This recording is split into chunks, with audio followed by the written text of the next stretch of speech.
Ladies and gentlemen, the national anthems of the Republic of the Philippines and the United States of America.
That's the honors.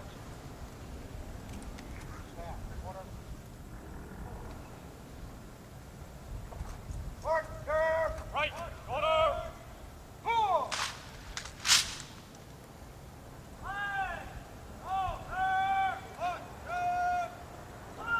Out. Order. Hurt.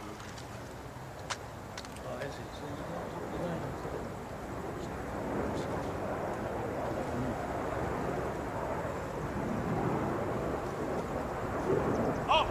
Ready. Up. Ceremonial. Yes. Up. Aim. Shoot.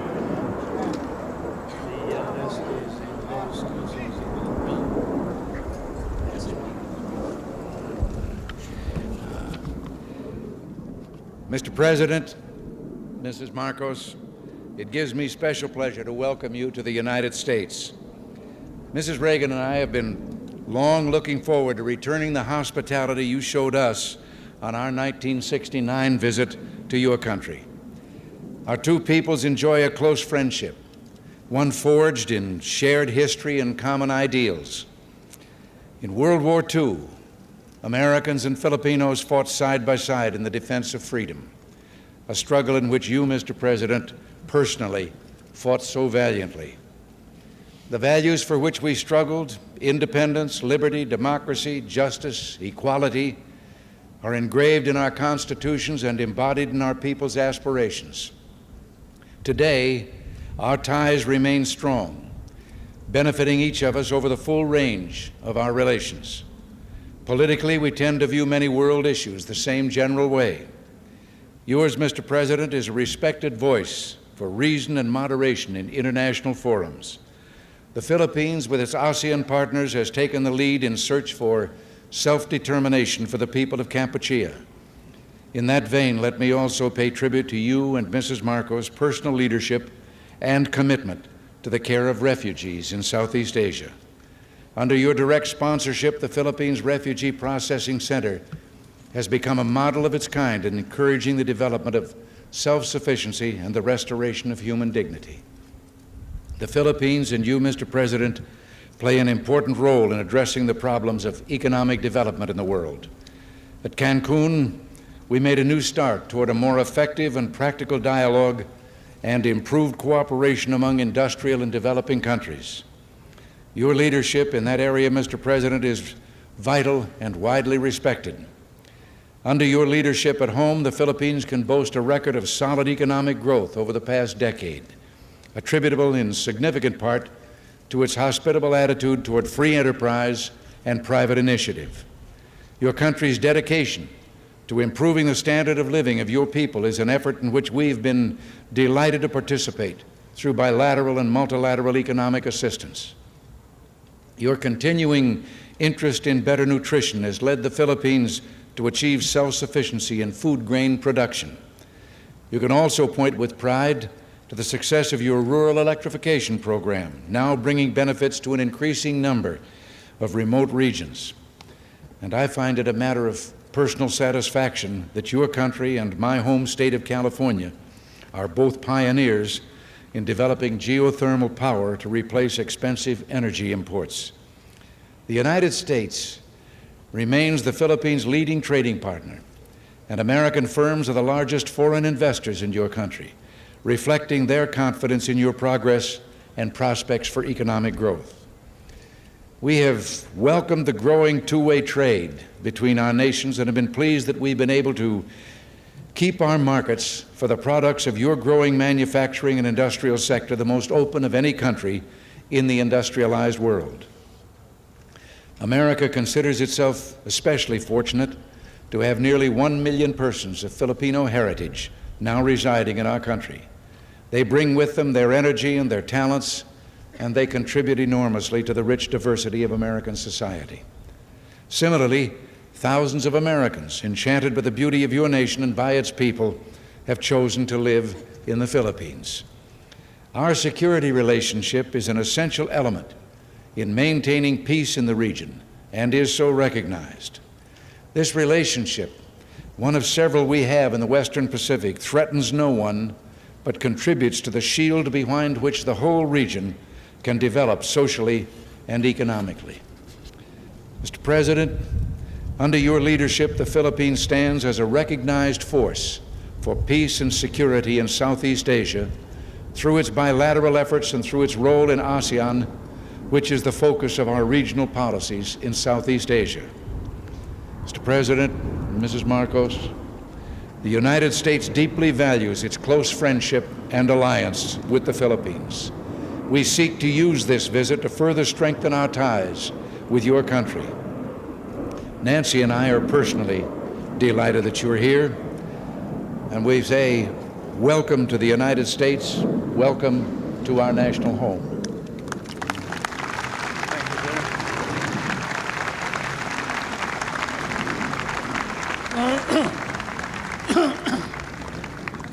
Thank you very much, President Reagan. Mrs. Reagan, members of the Cabinet, distinguished guests, my friends.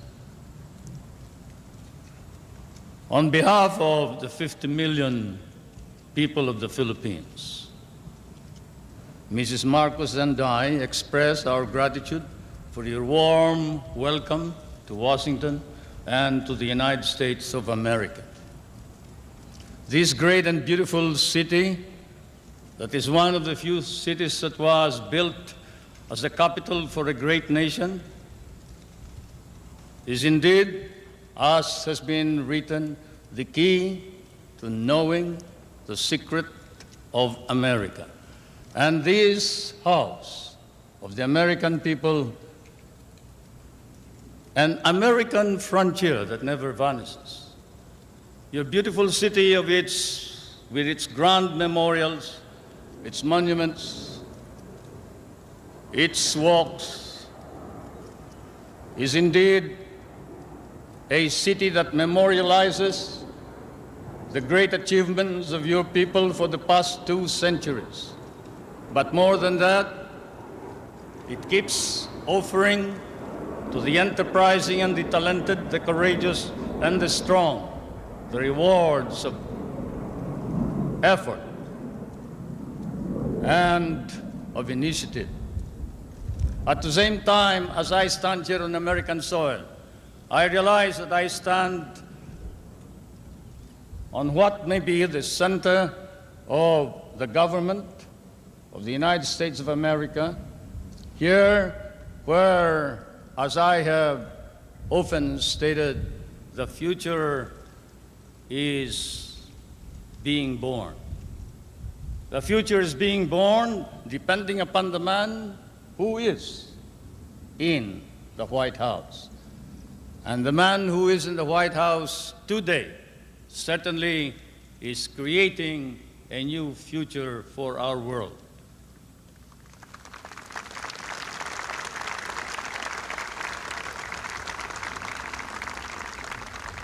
For Mr. President, I come from that part of the world wherein the poorest of the world's population live. I come from that part of the world that cherishes an image of America with its ideals, its dreams, its illusions. I come from the Philippines, a part of Asia which has been molded along the principles of American democracy. We learned to love these ideals and principles, and we lost 1 million of our people fighting for them in the last war. We have always stood by these ideals. We shall continue to do so, whatever may be the cost, at the risk of our fortunes, our lives, but more important of all, our honor. We stand for the ideals of democracy that is our legacy from the United States of America.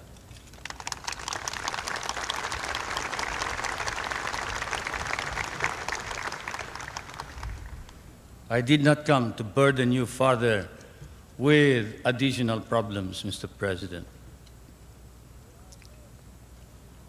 For I know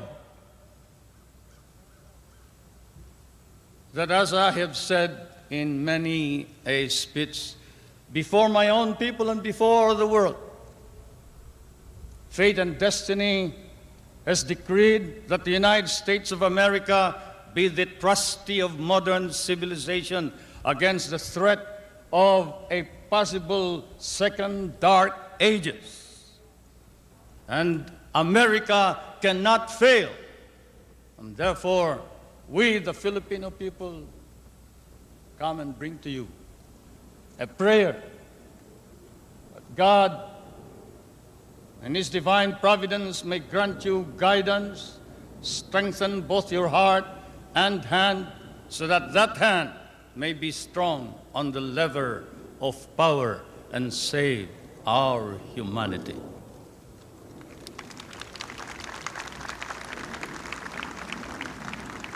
If America fails, then the world is lost. And thus, Mr. President, I can assure you that throughout all of Asia, there is nothing but a reservoir of goodwill for you, the American people, and the United States of America. Once again, may I say thank you for your warm welcome and your hospitality, which I know we will never be able to reciprocate. Thank you.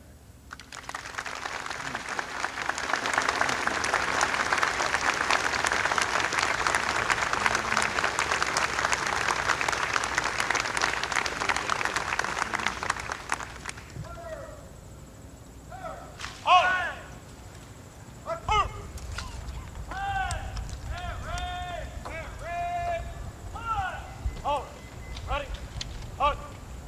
Thank you. Well, should I thank you?